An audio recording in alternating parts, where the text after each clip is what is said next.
أعوذ بالله من الشيطان الرجيم. بسم الله الرحمن الرحيم. وإن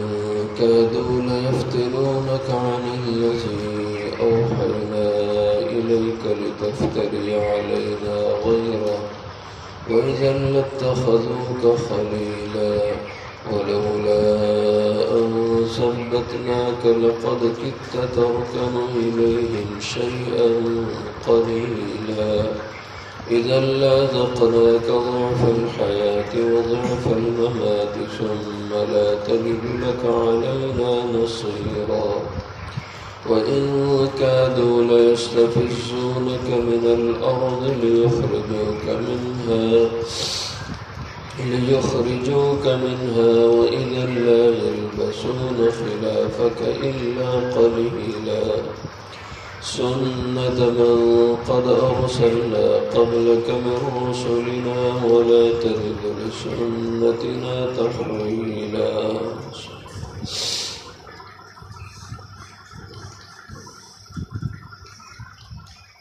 وإن كادوا، اور یہ کہ قریب تھا، لیفتنونک، کہ یہ لوگ آپ کو فتنے میں ڈال دیتے، عن الذی، اس کے بارے میں، اوحینا الیک،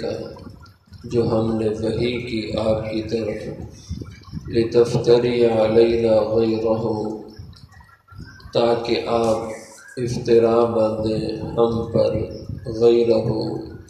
اس کے علاوہ کسی اور چیز کا، وَإِذًا، اور اس وقت، لَاتَّخَذُوكَ خَلِيلًا، البتہ وہ بنا لیں آپ کو دوست، وَلَوْلَا أَن ثَبَّتْنَاكَ، اور اگر نہ ہوتی یہ بات کہ ہم نے آپ کو ثابت قدم رکھا، لَقَدْ كِدتَّ تَرْكَنُ إِلَيْهِمْ، البتہ تحقیق قریب تھا کہ آپ مائل ہو جاتے، جھک جاتے ان کی طرف، شیئا قلیلا، تھوڑا سا، اذا لأذقناک، اس وقت البتہ ہم آپ کو چکھاتے، ضعف الحیات،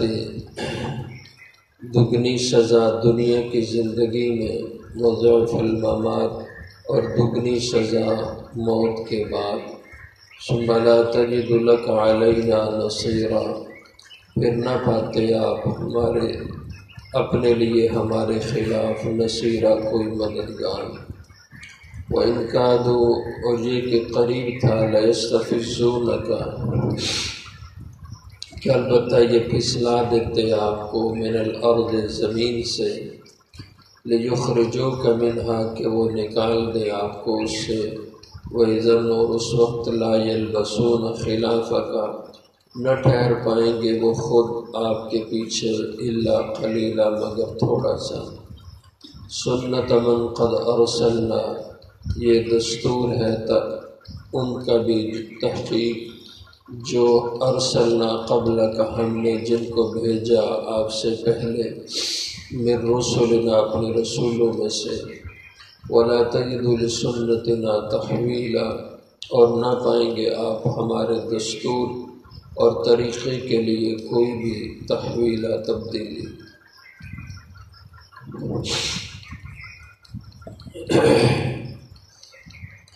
ان آیات کے شان نزول میں مختلف قسم کے واقعات مفسرین رحمہ اللہ نے لکھے ہیں. ایک ان میں سے یہ ہے کہ طائف کے علاقے کے کچھ لوگ حضور اکرم صلی اللہ علیہ وسلم کے پاس آئے کہ ہم مسلمان ہوتے ہیں لیکن ہماری کچھ شرطیں ہیں، ان شرطوں کے ساتھ ہم کلمہ پڑھتے ہیں. پہلی شرط یہ ہے کہ ہم نماز نہیں پڑھیں گے، دوسری شرط یہ ہے کہ ہم عشر زکوٰۃ نہیں دیں گے، اور تیسری شرط یہ ہے کہ آپ ہمارے علاقے کو حرم قرار دیں گے، جیسے حرم کی حدود میں اس علاقے کو محترم قرار دیا گیا ہے، حرم کا درجہ دیا گیا ہے، اسی طرح ہمارے علاقے کو بھی حرم کا درجہ دے دیا گیا ہے۔ اور اسی طرح شرط یہ بھی رکھی کہ 1 سال تک ہمیں اس کی مہلت دی جائے کہ جو لوگ ہمارے خداؤں الہوں کے اوپر چڑھاتے ہیں تو 1 سال تک ہمیں وہ وصول کرنے کی اجازت دی جائے، ہم وہ نذرانے وصول کریں اور ان کو اپنے استعمال میں لائیں، سال کے بعد ہم ان کو چھوڑ دیں۔ وہ شاید وہ موسم تھا جس موسم میں کوئی اور میلے ان کے ہاں ہوتے تھے اور لوگ نذرانے اور چڑھاوے چڑھاتے تھے، تو ان کا مقصد یہ تھا کہ یہ وصولی ہم کر لیں اور اگلا سال جب آئے گا تو پھر ہم نہیں کریں گے۔ تو اس طرح انہوں نے شرطیں رکھی، تو آپ کے دل میں خیال آیا کہ چلو وقتی طور پہ اگر یہ کلمہ پڑھتے ہیں، ایمان میں آتے ہیں تو آ جائیں، اور یہ جو شرطیں لگا رہے ہیں جب ایمان میں آئیں گے، پختگی آئے گی تو آہستہ آہستہ خود ان چیزوں پہ عمل پیرا ہو جائیں گے، کم از کم 1 دفعہ ایمان کے دائرے میں تو آ جائیں۔ یہ ایک واقعہ۔ اور دوسرا یہ بھی لکھا ہے اور دوسرے مقامات پہ قرآن کریم میں 1-2 جگہوں پہ بھی یہ مضمون موجود ہے کہ وہ لوگ آ کر آپ سے کہنے لگے، مکہ کے مشرکین،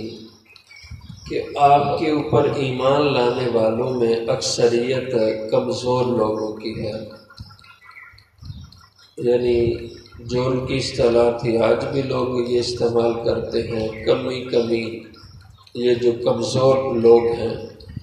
یہ اکثر آپ کے پاس بیٹھنے والے، آپ پر ایمان رکھنے والے ہیں، تو ان کی موجودگی میں ہم آپ کی مجلس نہیں کر سکتے، ہم بڑے لوگ ہیں، چودھری لوگ ہیں، وڈیرے لوگ ہیں، رئیس ہیں، تو ہماری توہین ہے ان کمیوں کے ہوتے ہوئے ہم بھی ان کے ساتھ آپ کی مجلس کریں، لہذا جب ہم آئیں آپ ان کو اٹھا دیا کریں، آپ کی مجلس میں ہم اکیلے بیٹھیں تو تب بات بنے گی، ان کو آپ اس وقت اٹھا دیا کریں۔ تو آپ صلی اللہ علیہ وسلم کے خیال میں آیا کہ یہ جو بیٹھنے والے ہیں ہمارے مسلمان، یہ تو ہمارے مخلص لوگ ہیں، قربانی دینے والے لوگ ہیں، چلو اگر یہ ایسے کچھ موقعوں پر اٹھ کے چلے جایا کرے اور یہ وڈیرے چودھری لوگ بیٹھ کے بات سن لیں ایمان دین کی، شاید یہ مسلمان ہو جائیں، اور یہ مخلص ساتھی تو اپنے ساتھ ہی ہیں۔ تو یہ خیال آیا، اس پہ اللہ جل شانہ نے یہ آیات نازل فرمائی۔ اس کے علاوہ بھی کئی واقعے مفسرین نے لکھے ہیں، تو فرمایا وَإِنْ كَادُوا لَيَفْتِنُونَكَ، اور یہ کہ قریب تھا کہ یہ کافر لوگ آپ کو فتنے میں ڈال دیتے، أَنِ الَّذِي أَوْحَيْنَا إِلَيْكَ، اس کے بارے میں جو ہم نے وحی کی آپ کی طرف، یعنی ہم نے آپ کی طرف وحی احکام کی جو کی ہے کہ دین اسلام کے یہ احکام ہیں، نماز کرنا، زکوٰۃ دینا، عشر نکالنا، یہ جتنے احکام شرع ہیں، اور حرام سے اپنے آپ کو بچنا اور غیر اللہ کے نذرانوں سے اپنے آپ کو بچانا، ان کو حرام ہم نے قرار دیا ہے۔ ان احکام الہیہ کو بدلنے کی کسی کو بھی اجازت نہیں ہے، نہ ہی ان کو مؤخر کرنے کی کسی کو اجازت ہے۔ اس لیے یہ اگر ایمان لاتے ہیں تو سیدھے سیدھے ایمان لائیں، شرطوں کے ساتھ، اللہ کو ان کا ایمان قبول نہیں ہے۔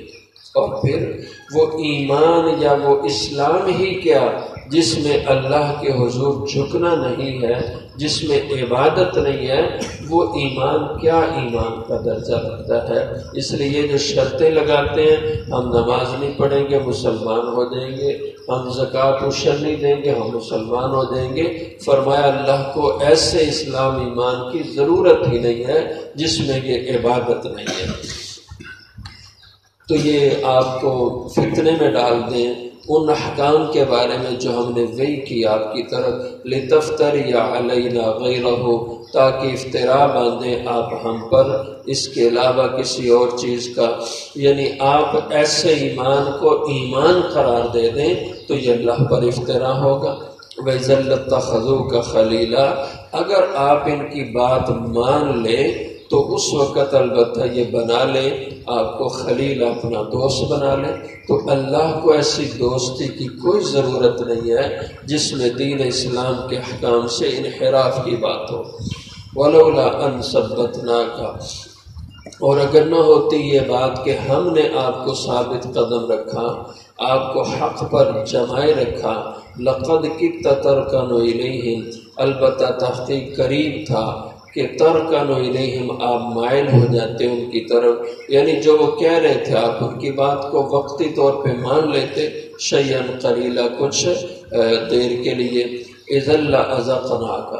اگر آپ ایسا کر گزرتے تو اس وقت البتہ ہم آپ کو چکھاتے ضعف الحیات، دگنی سزا دنیا میں، وضعف الممات، اور دگنی سزا موت کے بعد۔ ثم لا تجد لك علینا نصیرا، پھر نہ آ پاتے اپنے لیے ہمارے خلاف کوئی اور مددگار۔ اور جیسے قرآن کریم میں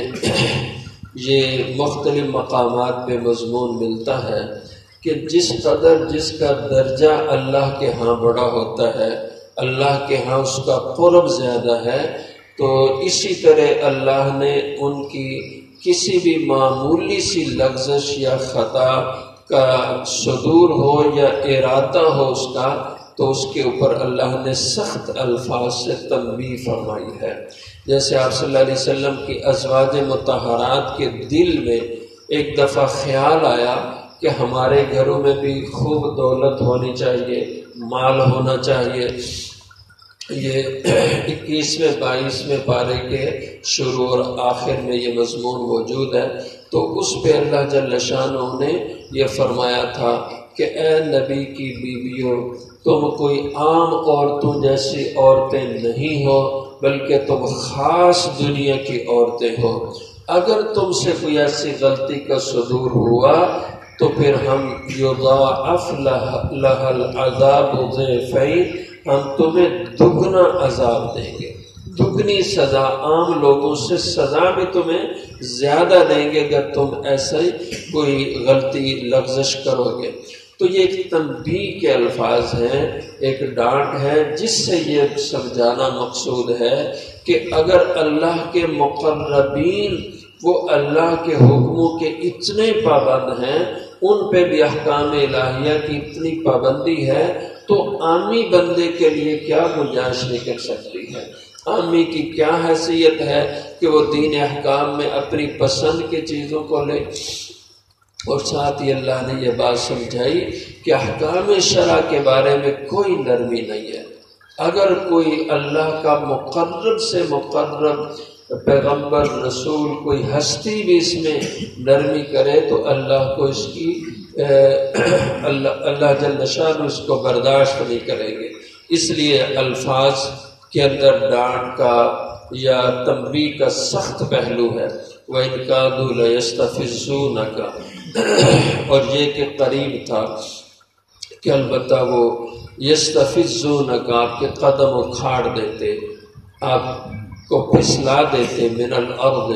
آپ کی زمین سے۔ اس کا تعلق مفسرین اس سے بیان فرماتے ہیں کہ جیسے مشرکین نے ایک موقع پر آپ صلی اللہ علیہ وسلم کو قتل کرنا چاہا، آپ کو شہید کرنا چاہا، اس کے لیے انہوں نے پوری جماعت تیار کر لی اور آپ کے گھر کا محاصرہ کر لیا، تو اللہ جل شانہ نے آپ کی حفاظت فرمائی، آپ کو بحفاظت ان سے نکال لیا۔ اور اسی طرح آپ صلی اللہ علیہ وسلم کے خلاف سختیاں کرتے، آپ کے ساتھیوں کے اوپر مظالم ڈھاتے، مقصد یہ تھا کہ ان سے ہماری جان چھوٹ جائے، یہ نکل جائے یہاں سے۔ تو فرمایا اگر یہ آپ کو دنیا سے آپ کو شہید کر دیں، آپ کا وجود ختم کر دیں، آپ دنیا سے چلے جائیں، یا آپ کو جلا وطن کر دیں، تو کیا یہ خیال ہے ان کا کہ اس کے بعد یہ سکون کی زندگی گزار سکیں گے، یہ باقی رہیں گے دنیا میں؟ فرمایا اس سے نہیں ہوگا، اللہ آپ کی حفاظت کریں گے اور آپ کو یہ کوئی گزند نہیں پہنچا سکتے، اور اگر آپ کو بے وطن کرتے ہیں، اس علاقے سے نکالتے ہیں، تو پھر ہم ان کو بھی جہاں سکون سے نہیں رہنے دیں گے۔ من الارض، اس سرزمین سے، اس سے مراد مکہ کی زمین ہے، لِيُخْرِجُوكَ، تاکہ وہ نکال دے آپ کو یہاں سے، وَإِذًا، اور اگر ایسی انہوں نے حرکت کی تو اس وقت لَا يَلْبَسُونَ خِلَافَكَ إِلَّا قَلِيلًا، نہیں ٹھہر پائیں گے آپ کے پیچھے مگر تھوڑا سا وقت، تھوڑا سا زمانہ۔ ایسا ہی ہوا کہ حضور اکرم صلی اللہ علیہ وسلم کو انہوں نے ہجرت پہ مجبور کیا اور آپ ہجرت کر کے مدینہ چلے گئے، لیکن 2 سال بھی پورے نہیں گزرے کہ بدر کے میدان کے اندر اللہ نے ان کو ذلیل و رسوا کر کے رکھ دیا۔ فرمایا تم نبی کو پریشان کرو تو تم سکون سے رہو گے، یہ نہیں ہوگا۔ سنت من قد ارسلنا قبلک من رسلنا، یہ اللہ کا دستور ہے۔ سنت کا معنی دستور، قاعدہ، طریقہ۔ من قد ارسلنا قبلک، ان کے بارے میں تحقیق جو ہم نے بھیجے آپ سے قبل، من رسلنا، اپنے رسول و پیغمبر، یعنی پہلے بھی جتنے پیغمبر آئے تو اگر ان کی قوموں نے ان پیغمبروں سے ٹکراؤ پیدا کیا، ان پیغمبروں کو تکلیف دی، اذیتیں دی، علاقہ بدر کیا، تو وہ لوگ بھی سکون کی زندگی نہ گزار سکے، ان پہ پھر آخر اللہ کی پکڑ آئی، عذاب آیا۔ وَلَا تَجِدُ لِسُنَّتِنَا تَحْوِيلًا، اور آپ نہیں پاؤ گے ہمارے اس دستور اور طریقے کے لیے تحویلا، کوئی تبدیلی۔ ہمارا یہ طے شدہ ضابطہ ہے، جو ہماری بغاوت کرے گا اور جو ہمارے نبیوں کے مقابلے میں کھڑا ہوگا، ہم اس کو تباہ و برباد کر دیں گے۔ ایسے مدینہ کے یہودی، انہوں نے حضور اکرم صلی اللہ علیہ وسلم کا مقابلہ کیا، آپ کو نقصان پہنچانے کی سازشیں کی، اللہ نے ان کو مدینہ سے ہی نکال دیا، اور خیبر اور یہ تمام علاقے، بنو نذیر، بنو قریظہ جو یہود رہتے تھے، سب کو اکھاڑ کے مدینہ سے دور پھینک دیا کہ یہ اللہ کا دستور ہے۔ اسی طرح انسانوں کی جتنی زندگیاں ہیں، اگر ان زندگیوں میں اللہ اور اس کے رسول کے خلاف بغاوت پیدا ہوگی تو اللہ کریم کبھی بھی ان زندگیوں کو کامیابی کا کنارہ نہیں دیں گے، اور کبھی ایسے انسان سکون کی زندگی نہیں پا سکیں گے جو اللہ کے پیغمبروں کے خلاف زندگیاں گزارتے ہیں۔